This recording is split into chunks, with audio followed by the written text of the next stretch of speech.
One of the biggest misconceptions in cinematography right now is that the problem is resolution.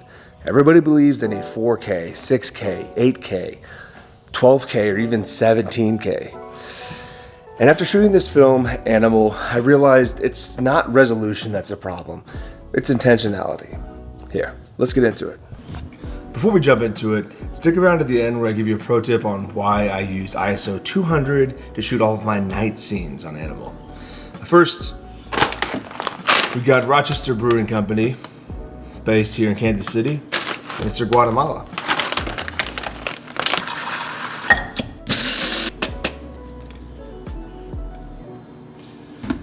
One of the reasons this project taught me so much about cinematography is because we shot it on the ARRI Alexa Classic, the same camera used on movies like Skyfall, In Time, and Prisoners. Sure, those were all shot by my favorite cinematographer, Roger Deakins, but it was a kind of a subtle rite of passage for me personally. It's a camera that I've worked with and on, but never shot with as a DP.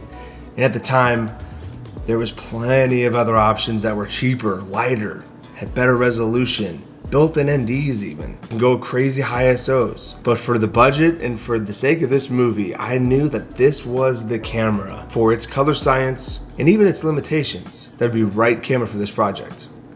I think one of the lessons that all these newer, lighter cameras kind of have made DPs tend to do is to shoot first and think later. With an Alexa Classic, where the body itself is at least like 15 pounds, you're not shooting first and thinking later, you're thinking first and then shooting later. It's forcing yourself to be more intentional because you're like, I don't want to hold this heavy thing and just go spray and pray a scene.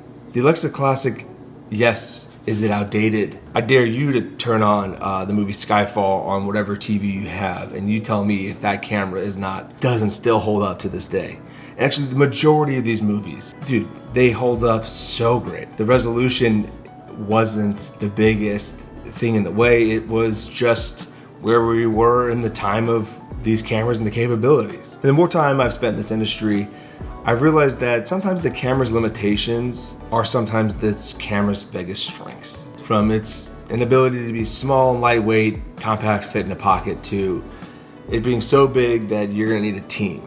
This whole industry is based on team. It's a collaborative effort. So for me, knowing that the limitations of this camera being so heavy, it allowed us to work as a team to get the images that we needed to capture that only served the story.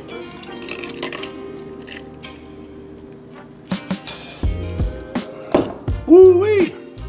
That's pretty good. It's first coffee in the morning. I film these videos pretty early in the morning, so this coffee is practical. Plus it subtly shows you guys what it's like to have coffee with me, if we ever get a chance to do so.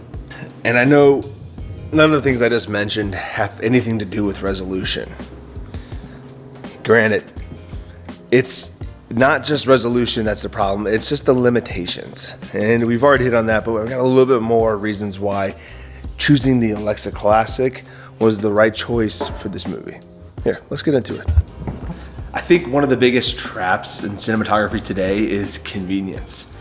Sure, modern cameras are incredible, but I think one of the problems we all keep running into is they tend to have this style of collecting shots versus being intentional about our shots. When you're just collecting shots, you're looking for that edit and post. But when you're intentionally capturing what is needed for the story, I feel like every single choice you make on set better serves the story.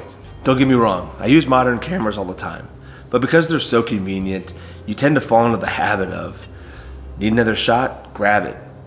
Want to get more coverage? Throw it on a gimbal. Feel like you want to keep shooting different angles? Roll again. The Alexa Classic pushed us in the opposite direction of convenience. It requires, camera support like the O'Connor 2575. And for any handheld shots, I for sure needed an easy rig. I mean, unless I was gonna go shoulder or down towards the ground where I threw it on a cine saddle.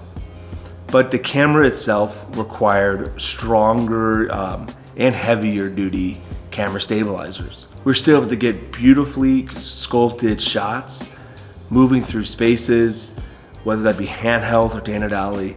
And anytime we wanted just a nice simple pan, that weight of the camera played to our benefit. Things were smooth and thoughtful. I know resolution was a consideration, but to this day, it's still some of the best looking imagery that I've captured. At the time, I paired the Alexa Classic with Zeiss B speeds. Those are one of the original Zeiss super speeds that all opened up to about a 1.3, so they're super fast, and one of the biggest unique characteristics about them is that they have a triangular bokeh, because it's only 3-bladed iris. Sometimes it was to my benefit to have that, and sometimes it felt like maybe I shouldn't stop down because those triangles are kind of distracting. You wanna see some crazy bokeh in the trees? Open up to like a T2 or like a T2.8 or something on a decently sunny day when you got the trees moving in the wind and they're far enough away, like on like a 50 or 85.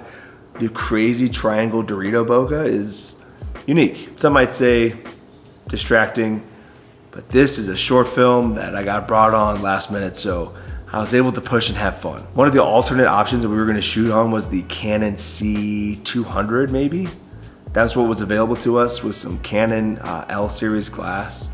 And that was an absolute no for me. I mentioned this before in previous videos, and you can check that out right now, but I talk a lot about why using certain equipment can help not just the experience, but the quality you're capturing, and why to me it's important to even sacrifice, let's say, your rate.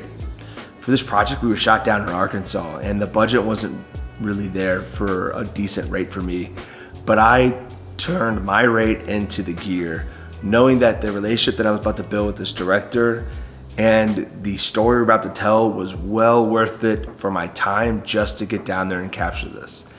I'm sure I made a couple of bucks, but we also had unrelated some issues with my car, so I ended up having to take a rental car, and that's its own story. When you're already down, we're already spending money on camera, your car's going out, you're like, why not? Let's get the Escalade.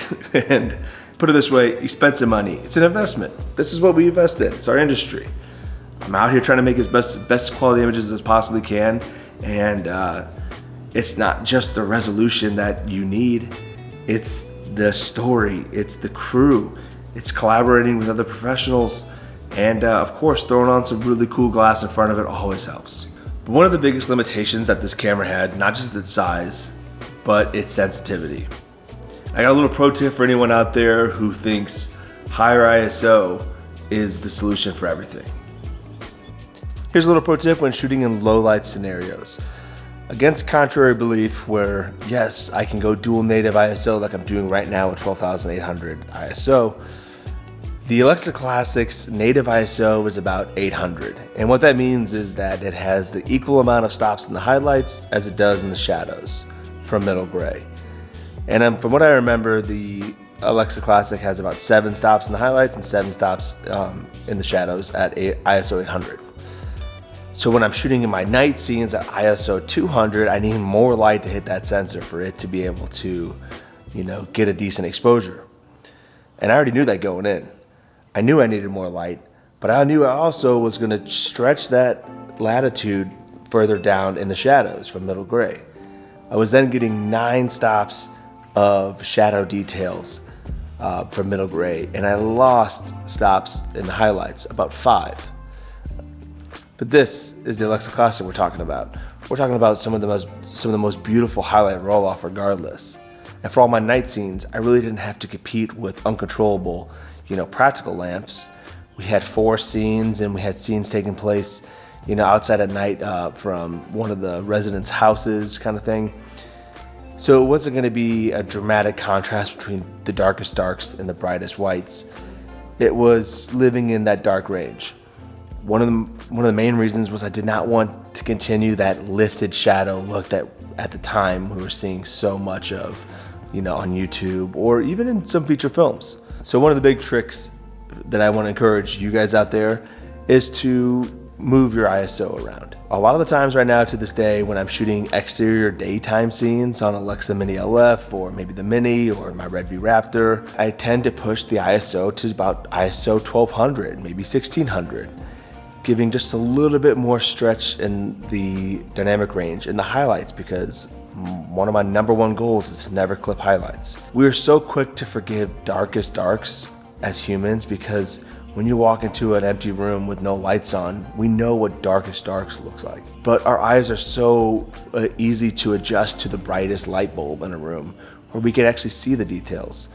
So when something is totally blown out, it starts to feel fake and you're then pulled away from whatever scene you're capturing. So like narratively to me, naturally, I think that when you blow out a highlight, an audience feels that they're watching a video versus still being like falling into the story. So save your highlights. But yeah, pro tip of the day is when shooting exterior night scenes or night scenes inside, try dropping your ISO to a value, lower than you're normally comfortable with, and find out how many more stops of latitude you're getting. That way you can manipulate and shape each one of those shadows. It was important to me at the time to give my colorist as much information as possible. And if you walked on set that day, when we were shooting our night scenes, it was lit up like a Christmas tree. It's like, this is a lot of light. We're throwing lights at the trees, we're throwing lights in the town, lights in the foreground, lights in the background, edge lights. And I'm like, don't worry. I'm even using ND and we're in ISO 200, but it's because I wanted to make sure all those dark shadows just didn't fall to a muddy gray. All right, back to it. So what did shooting animal on the Alexa Classic teach me? It taught me that resolution isn't the biggest problem for cinematographers, it's intention. Limitations force decisions, and decisions create your style. And if you want to see more of my style, you can go check out stevensgreathouse.com. Thanks for watching. Peace.